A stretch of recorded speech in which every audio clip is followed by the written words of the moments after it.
Buenas noches, hermanos, Dios les bendiga muchísimo. Vamos a tener una pequeña reflexión esta noche de la palabra de Dios, unos minutos nada más, que aunque pequeña, no obstante no va a dejar de ser profunda. La palabra de Dios tiene esa particularidad, aunque hablemos un poquito de ella, tiene el poder para llenar el corazón, para tocarnos en las rimas más íntimas, y es Dios el que nos habla. No es tanto el locutor, que en este caso soy yo, sino lo que está escrito acá.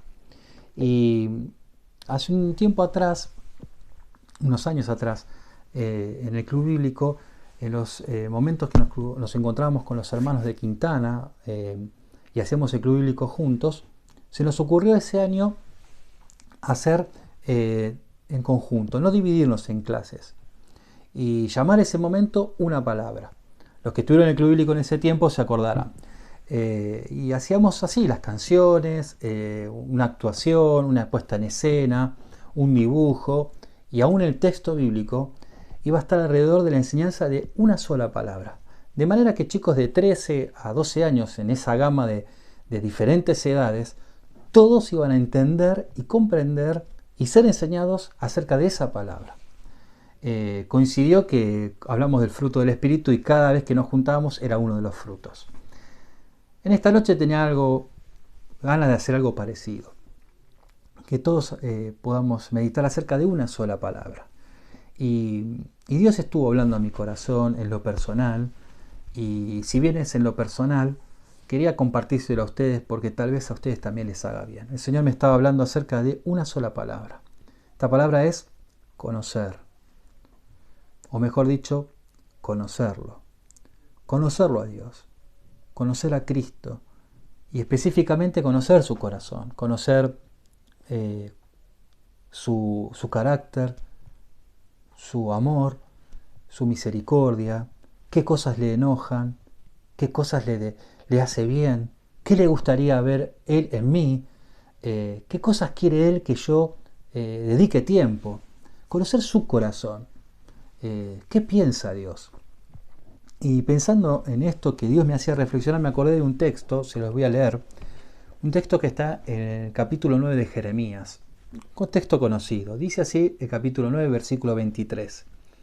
Así ha dicho Jehová, no se alabe el sabio en su sabiduría, ni en su valentía se alabe el valiente, ni el rico se alabe en su riqueza, mas alabes en esto el que se hubiese de alabar, en entenderme y conocerme, que yo soy Jehová, que hago misericordia, juicio y justicia en la tierra, porque estas cosas quiero, dice Jehová, conocerme y entenderme.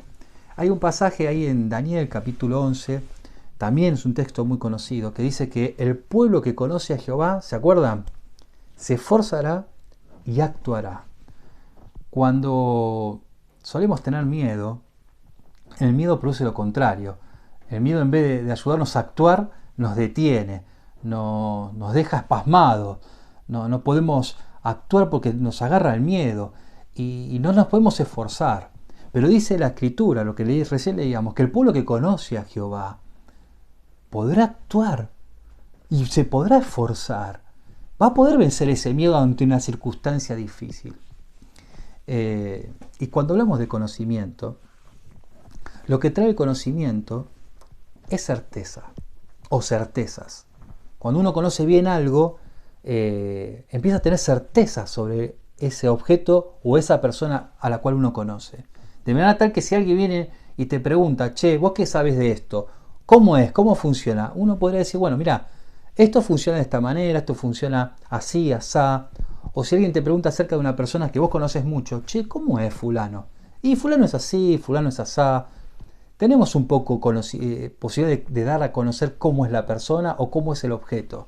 Si bien nosotros somos muy limitados y no conocemos el 100% de todas las cosas, pero cuando dedicamos tiempo a algo, tenemos más certezas que si lo ignoramos. Contrariamente al conocimiento, la ignorancia acerca de algo nos trae incertidumbre.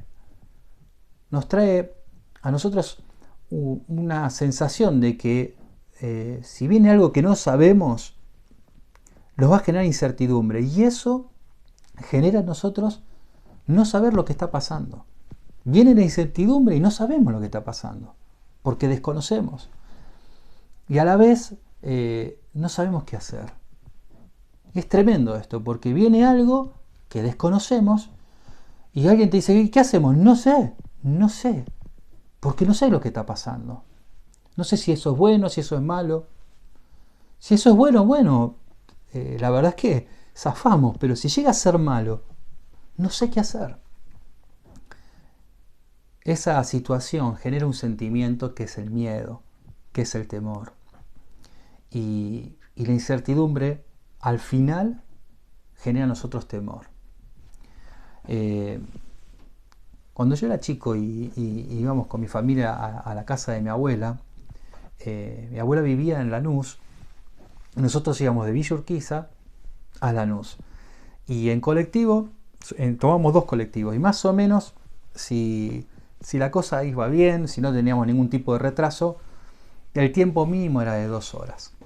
Generalmente siempre había retraso, siempre había alguna que otra dificultad que nos hacía llegar en otros tiempos y no en el que estábamos pensando ir. Y yo recuerdo esos viajes que era una locura, porque hasta el día de hoy lo recuerdo. Mi mamá, mi papá con los bolsos, agarrando a mi hermana, agarrándome a mí, tomando el colectivo. En esa época había que ir con la plata al colectivero, el colectivero te daba el cambio. Bueno, era un lío bárbaro. Imagínense con 2 nenes más bolsos. Y recuerdo que llegábamos a Lanús y teníamos que bajar ahí y caminar y ir a tomar el otro colectivo.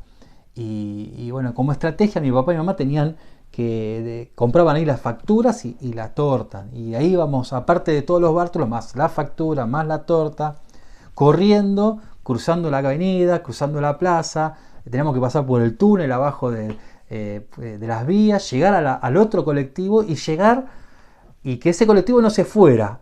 Porque si ese colectivo lo perdíamos, el otro iba a tardar mucho.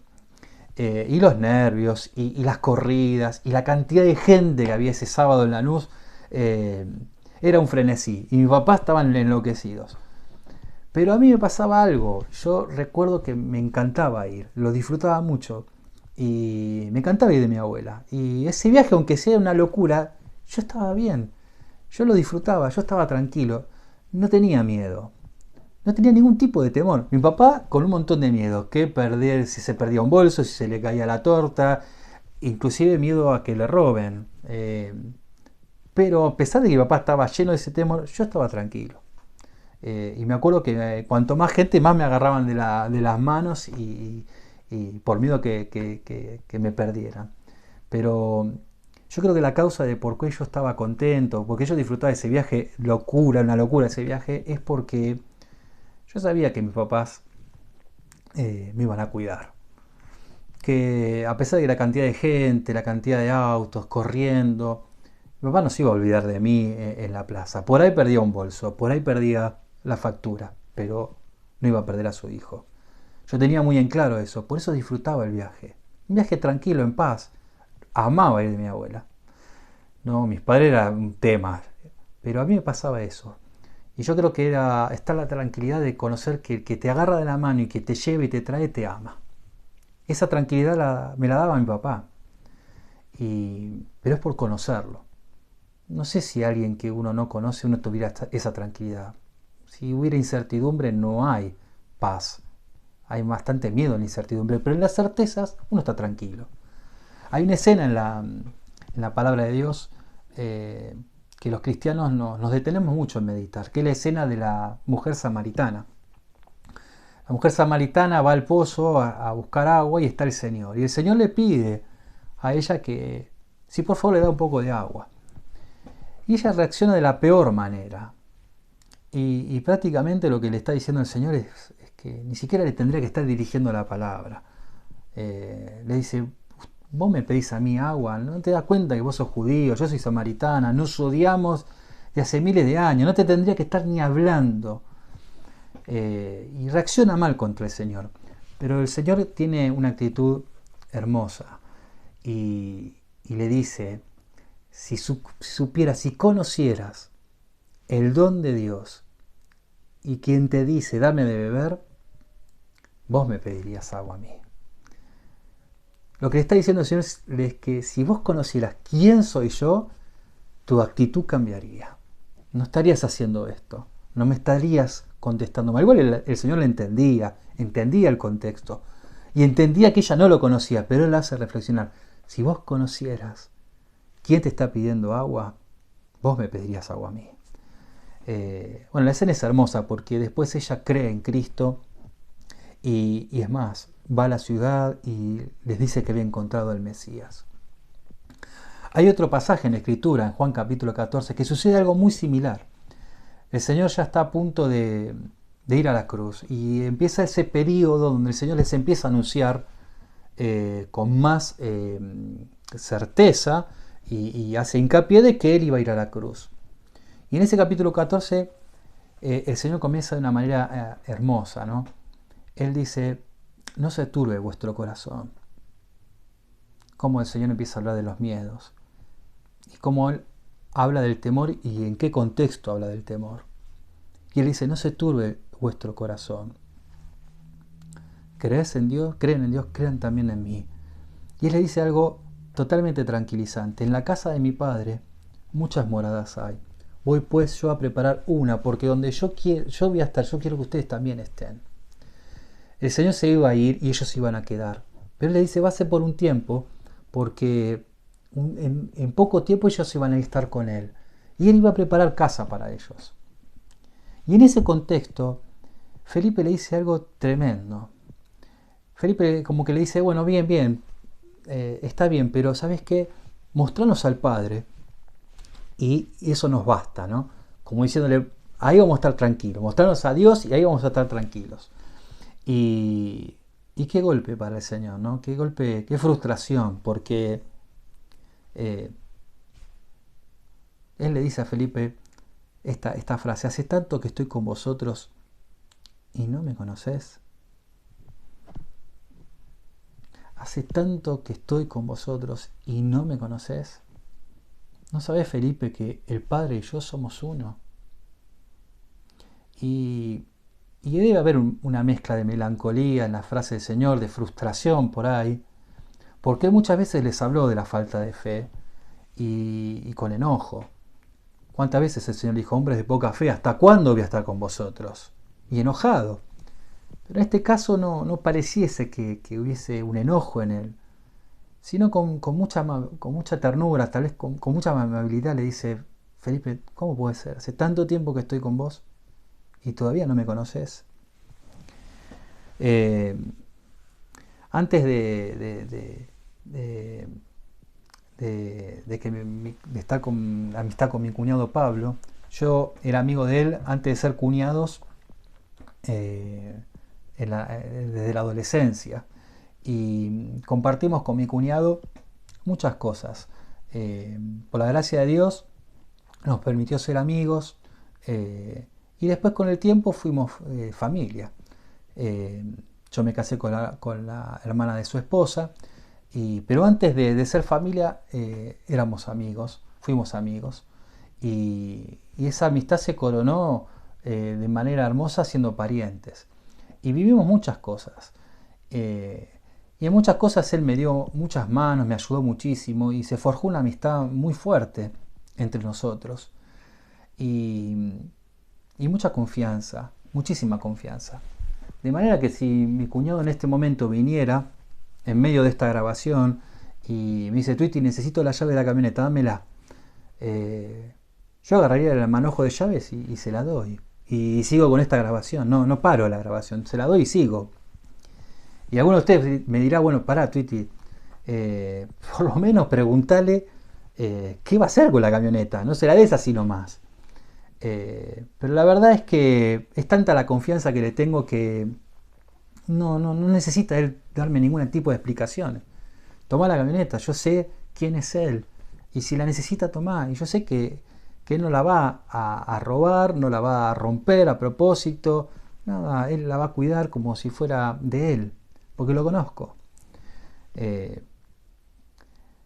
Y él es una persona que su amor tiene fallas, su amistad tiene fallas, pero Dios no tiene fallas. Dios es perfecto. Su amor es perfecto. Su fidelidad es perfecta. Sus promesas las cumple. Y si yo no tengo ningún problema en que mi cuñado me dé alguna explicación y le doy las llaves, imagínense con Dios, que es más que una llave o un manojo de llaves de una camioneta. Dios es digno de toda confianza, de manera que le puedo dar el manojo de llave de mi vida y la llave de mi esposa y que Él haga lo que quiera, la llave de mis hijos y que Él tome la decisión que Él quiera, la llave, la mía, la de mi salud, la del trabajo, la del dinero, la del futuro. Él es digno de toda confianza, porque Él ya nos dio testimonio de que nos ama. Y que no es que nos ama con un límite, nos ama sin límites. Pablo escribe de una manera tratando de marcar algo inmarcable, que es el amor de Dios. Dice, ancho, profundo, alto, que conozcamos que el amor de Dios excede todo conocimiento. Ese Dios está con nosotros, ese Dios va por nosotros, y Él es digno de toda nuestra confianza. Cuando conocemos a Dios, se generan estas certidumbres, porque Él tiene pensamientos de bien y no de mal, dice Jeremías, para que tengamos la bendición que tanto esperamos. Ese es Dios, y Él es digno de nuestra confianza. Yo pensaba y quería reflexionar con ustedes acerca de esta frase, de esta palabra, conocer o conocerlo. Y decirle a mis hermanos que si lo conocemos a Él, el conocerlo nos da paz. El conocerlo quita todo temor. Y si son tiempos donde la verdad que el mundo tiene miedo y se pregunta cosas y nos preguntan cosas, che, es una profecía de parte de Dios, Dios está enojado, es el fin del mundo. La verdad, no sabemos mucho si es así, pero en algún punto tampoco nos interesa saber los detalles de por qué está pasando lo que está pasando. Lo que a mí más me importa es conocer quién es Dios, porque eso a mí me va a dar la tranquilidad y la certeza de que a mí me va a ir bien, de que a mí Dios me va a bendecir. Ahora, ir bien, o que nos vaya bien, no siempre significa que vamos a tener todas las cosas que queremos, especialmente cómo va a terminar nuestros días. Hay una frase que muchas veces se escucha, ¿no? De aquellos que hablan, a mí me gustaría morir de viejito y morir dormido, ¿no? Durmiendo. Y sería fantástico que todos podamos morir dormidos, de viejitos, sin ningún trauma. Pero a veces Dios tiene otros planes de cómo va a ser el último capítulo de nuestras vidas. Y Él que decida qué va a ser. Cuando el Señor les hablaba a los discípulos y les decía no tengan miedo, ellos murieron todos torturados, sufrieron la tortura. Sin embargo hay testimonio de ellos en sus escritos, en sus vidas, de cuánto gozo tuvieron, de cuánto regocijo y cuán felices eran ellos de vivir y morir por aquel que murió por ellos, por aquel que les dio la salvación. Cuando uno le deja el manojo de llaves a Dios y le dice, Señor, yo te conozco y tengo fe, uno no tiene miedo. Uno puede vencer las situaciones más complicadas de la vida, las que desconocemos, pero si está Él, yo ya no tengo temor. Mis hermanos, les quiero alentar a conocer a Dios, porque cuando conocemos a Dios, Él quita todo temor. Así que hermanos, al reflexionar sobre esto, busquemos el tiempo para orar, para leer en la Escritura e ir conociendo a este Dios de amor. Que Dios nos bendiga mucho y que nos haga bien esta reflexión.